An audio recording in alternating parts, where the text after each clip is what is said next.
ಬನ್ನಿ ಈಗ ನೋಡೋಣ ಈ ದಿನದ ಹವಾಮಾನದ ವರದಿ. ರಾಜ್ಯದಲ್ಲಿ ಮುಂಗಾರು ಮಳೆ ಮತ್ತಷ್ಟು ಚುರುಕುಗೊಂಡಿದ್ದು ವಾಯುಭಾರ ಕುಸಿತದ ಹಿನ್ನೆಲೆಯಲ್ಲಿ ಹವಾಮಾನ ಇಲಾಖೆ ಇವತ್ತು ಅಂದರೆ ರಾಜ್ಯದ ಹಲವು ಜಿಲ್ಲೆಗಳಿಗೆ ಭಾರಿ ಮಳೆಯ ಮುನ್ಸೂಚನೆ ನೀಡಿದೆ. ಕೆಲವು ಜಿಲ್ಲೆಗಳಿಗೆ ರೆಡ್ ಅಲರ್ಟ್ ಕೂಡ ಘೋಷಣೆ ಮಾಡಲಾಗಿದೆ. ನಿಮ್ಮ ಜಿಲ್ಲೆಯಲ್ಲಿ ಇವತ್ತು ಮಳೆಯ ಪರಿಸ್ಥಿತಿ ಯಾವ ರೀತಿ ಇದೆ, ಎಲ್ಲೆಲ್ಲಿ ರೆಡ್, ಆರೆಂಜ್ ಮತ್ತು ಯೆಲ್ಲೋ ಅಲರ್ಟ್ ಇರಲಿದೆ ಎನ್ನುವುದನ್ನು ಈ ವಿಡಿಯೋದಲ್ಲಿ ಸಂಪೂರ್ಣವಾಗಿ ಜಿಲ್ಲಾವಾರುವಾಗಿ ತಿಳಿದುಕೊಳ್ಳೋಣ. ವಿಡಿಯೋನ ಮಿಸ್ ಮಾಡದೆ ಕೊನೆ ತನಕ ನೋಡಿ. ಮೊದಲಿಗೆ ಇವತ್ತಿನ ಅತ್ಯಂತ ಪ್ರಮುಖ ಎಚ್ಚರಿಕೆ ಅಂದರೆ ಕರಾವಳಿ ಕರ್ನಾಟಕದ ಭಾಗಗಳಿಗೆ ಇಲಾಖೆ ರೆಡ್ ಅಲರ್ಟ್ ಘೋಷಣೆ ಮಾಡಿದೆ.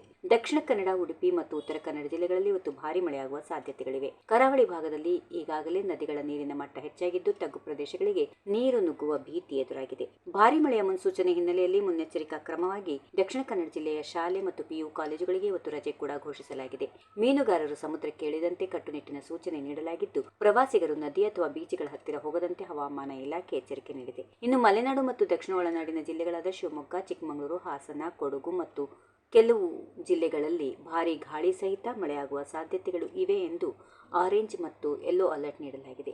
ಭೂಕುಸಿತ ಸಂಭವಿಸುವ ಸಾಧ್ಯತೆ ಇರುವ ಪ್ರದೇಶಗಳು ಇರೋದ್ರಿಂದ ಜನರು ಸ್ವಲ್ಪ ಜಾಗರೂಕರಾಗಿ ಇರಬೇಕು.